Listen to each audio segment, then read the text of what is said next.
నమస్కారం 9 TV news కి స్వాగతం. హెడ్లైన్ చూద్దాం. తిరుపతి యువకుడికి అరుదైన గౌరవం. ఐన్స్టీన్ వీసాను మంజూరు చేసిన అమెరికా.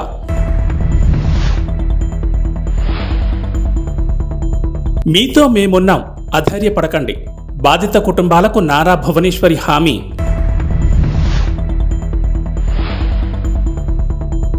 ట్యాంక్ బండ్పై గద్దర్ విగ్రహం ఏర్పాటుకు రేవంత్ సర్కార్ గ్రీన్ సిగ్నల్. తిరుపతి యువకుడు అరుదైన ఘనతను సాధించాడు. ప్రతిభావంతులకు అమెరికా ప్రభుత్వం మంజూరు చేసే EB-1 వీసాను సొంతం చేసుకున్నాడు. స్థానిక నలంద నగరకు చెందిన అనంత రవితేజ వాషింగ్టన్లోని యాపిల్ సంస్థ ప్రధాన కార్యాలయంలో ప్రిన్సిపల్ రీసెర్చ్ సైంటిస్ట్గా పనిచేస్తున్నాడు.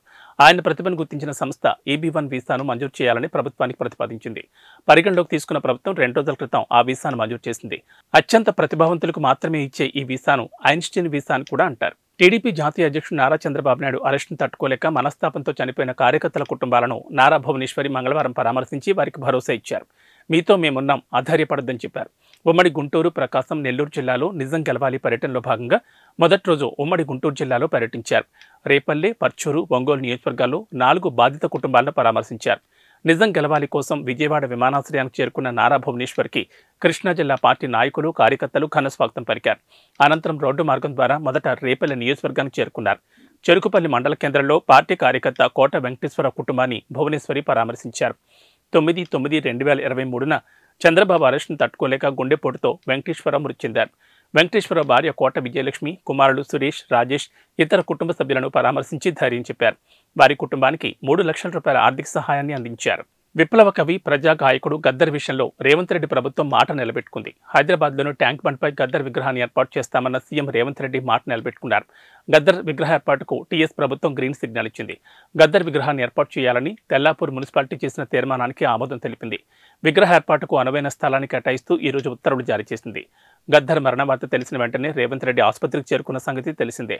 ఆయన భౌతికాయాన్ని ఎల్బీ స్టేడియం తరలించిన దగ్గర నుంచి అంతిమ యాత్ర వరకు ఆయన అన్నింటినీ ముందుండి నడిపించారు. గద్దర్ అంత్యక్రియలు అధికారిక లాంఛనాలతో జరిగినప్పటికీ దగ్గరుండి చూసుకున్నదే రేవంతే. గత ఎన్నికల్లో కూడా గద్దర్ కుమార్తె వెన్నెలకు కాంగ్రెస్ పార్టీ టికెట్ ఇచ్చింది. అయితే ఆ ఎన్నికల్లో ఆమె ఓటమి పాలయ్యారు. మరోవైపు ట్యాంక్ బండ్పై గద్దర్ విగ్రహం ఏర్పాటు కానుండడంపై ప్రజా సంఘాలు హర్షం వ్యక్తం చేస్తున్నాయి. తెలంగాణలో బీఆర్ఎస్ చచ్చిపోయిందని, ఆ పార్టీని ప్రజలు బొందపెట్టారని ముఖ్యమంత్రి రేవంత్ రెడ్డి అన్నారు. మంగళవారం హైదరాబాద్లోని గాంధీ భవన్లో ఏర్పాటు చేసిన మీడియా సమావేశంలో ఆయన మాట్లాడుతూ కేసీఆర్, హరీష్ రావు, కేటీఆర్ వంటి వారు కేవలం తమ మనుగడ కోసం మాత్రమే కాంగ్రెస్పై దాడి చేస్తున్నారని ఆరోపించారు. దీన్ని బట్టి బీఆర్ఎస్, బీజేపీ కుమ్మక్కు రాజకీయాలు అర్థం చేసుకోవాలన్నారు.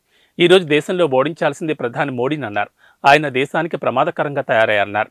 కానీ బిల్లా, రంగాలు మాత్రం మోదీని ఏమీ అనడం లేదని గుర్తు చేశారు. బీఆర్ఎస్ పార్టీకి ఓటు వేస్తే మురికి కాలంలో వేసినట్లే అన్నారు. మోదీని, బీజేపీని ఓడించాలంటే కాంగ్రెస్ పార్టీతోనే సాధ్యమని వ్యాఖ్యానించారు.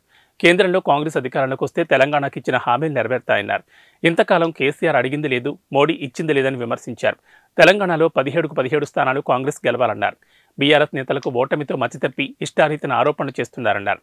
బీజేపీపై మేం పోటీ చేస్తుంటే బీఆర్ఎస్ తమను టార్గెట్ చేస్తోందని ధ్వజమెత్తారు. రాయితీతో ట్రాఫిక్ చలాన్ల చెల్లింపు గడువు రేపటితో ముగినుంది. తొలుత గత ఏడాది డిసెంబర్ 27వ తేదీ నుంచి జనవరి 10వ తేదీ వరకు రాయితీ చలాన్ల చెల్లింపులకు అవకాశం కల్పించారు.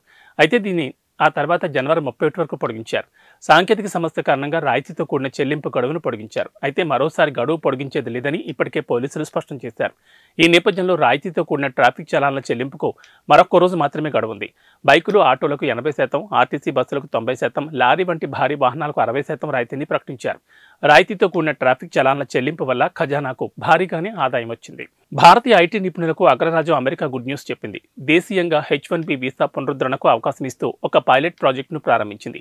ఈ నిర్ణయం వేలాది మంది ఇండియన్ టెక్కీలకు ప్రయోజనం చేకూర్చే అవకాశాలున్నాయి.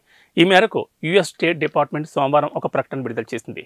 ఈ ప్రత్యేక ప్రోగ్రాం జనవరి 29 నుంచి ఏప్రిల్ 1, 2024 వరకు లేదా అన్ని అప్లికేషన్ స్లాట్లు నిండే వరకు ఈ రెండింటిలో ఏది ముందైతే అది చివరి తేదీగా ఉంటుందని తెలిపింది. ప్రస్తుతం రెన్యువల్ స్టేటస్లో ఉన్న H-1B వీసాదారులు అమెరికాకు వెళ్లకముందే భారత్లోనే అప్లికేషన్ పెట్టుకుని పునరుద్ధరించుకోవచ్చు. గత ఏడాది జూన్లో ప్రధానమంత్రి నరేంద్ర మోడీ అమెరికాలో పర్యటించిన సందర్భంగా ఈ మేరకు ప్రకటన వెలువడిన విషయం తెలిసిందే. ప్రత్యేక ప్రోగ్రాం ద్వారా H1B వీసాను పునరుద్ధరించుకునే అవకాశాన్ని కల్పించడం దాదాపు 20 ఏళ్లలో ఇదే మొదటిసారి. ఈ కార్యక్రమం ద్వారా వారానికి 4,000 దరఖాస్తులు స్వీకరించనున్నట్లు తెలిపింది. అప్లికేషన్ స్లాట్లను జనవరి 29, ఫిబ్రవరి 5, ఫిబ్రవరి 12, ఫిబ్రవరి 19, ఫిబ్రవరి 26 తేదీల్లో విడుదల చేస్తామని యుఎస్ స్టేట్ డిపార్ట్మెంట్ తెలిపింది. అగర్తలా నుంచి ఢిల్లీ వెళ్లాల్సిన విమానంలో తీవ్ర అస్వస్థతకు గురైన యువ క్రికెటర్ మయాంక్ అగర్వాల్ ఆరోగ్యం ప్రస్తుతం నిలకడగా ఉంది. అగర్తలాలోని ఐఎల్ఎస్ హాస్పిటల్లో అతను చికిత్స పొందుతున్నాడు.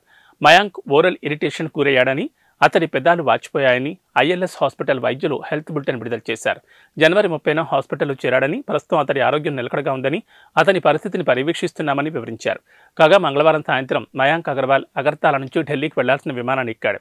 ఫ్లైట్లో తాను కూర్చున్న సీటు ముందు పౌచ్లో ఉన్న ద్రవాన్ని తాగి తీవ్ర అస్వస్థతకు గురయ్యాడని పలు మీడియా రిపోర్టులు పేర్కొన్నాయి. గొంతులో వాపు, బొబ్బలు రావడంతో వెంటనే అతన్ని విమానం దించి స్థానికంగా ఉన్న ఐఎల్ఎస్ హాస్పిటల్కు తరలించారని రిపోర్టులు పేర్కొన్నాయి.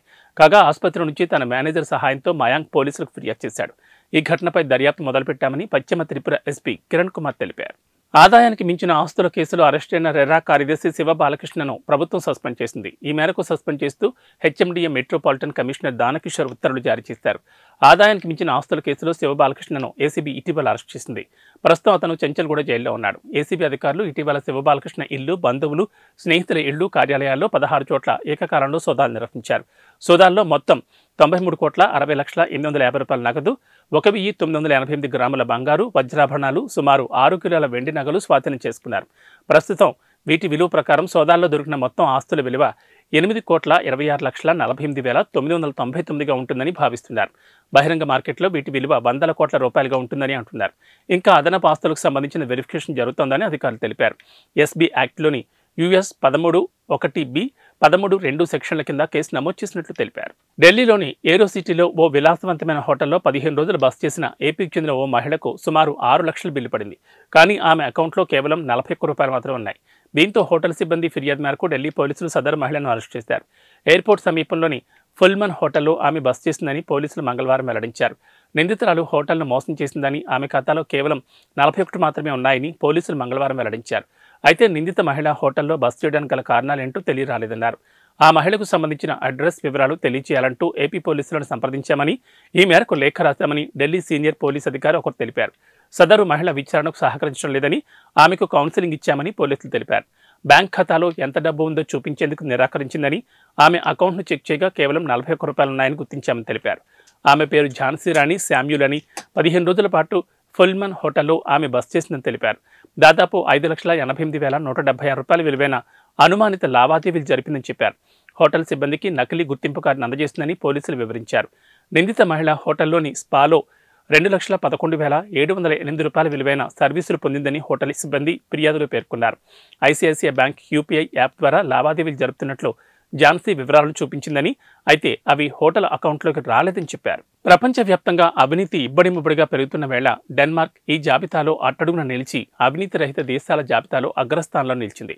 అత్యంత అవినీతి కలిగిన దేశాల్లో సోమాలియా 11వ ర్యాంకుతో అగ్రస్థానంలో కొనసాగుతుండగా భారత్ 93వ స్థానంలో ఉంది. ప్రపంచంలోని అత్యంత అవినీతి, అతి తక్కువ అవినీతి కలిగిన దేశాల జాబితా తాజాగా విడుదలైంది. ట్రాన్స్పరెన్సీ ఇంటర్నేషనల్ తాజాగా 2023 కరప్షన్ పెర్సెప్షన్స్ ఇండెక్స్ను విడుదల చేసింది. సిబిఐ గ్లోబల్ సగటు వరుసగా 12వ ఏడాది కూడా 43 వద్ద ఎలాంటి మార్పు కనిపించలేదు. రెండింట మూడొంతుల దేశాలు 50 లోపే స్కోర్ చేశాయి. ప్రభుత్వ రంగంలో చోటు చేసుకున్న అవినీతి ఆధారంగా మొత్తం 180 దేశాలు భూభాగాల్లో అధ్యయనం చేసిన సిపిఐ అవినీతి స్థాయిని 0 నుంచి 100 వరకు ర్యాంకులు ఇచ్చింది. ఇవి బులెటిన్ విశేషాలు. నమస్కారం.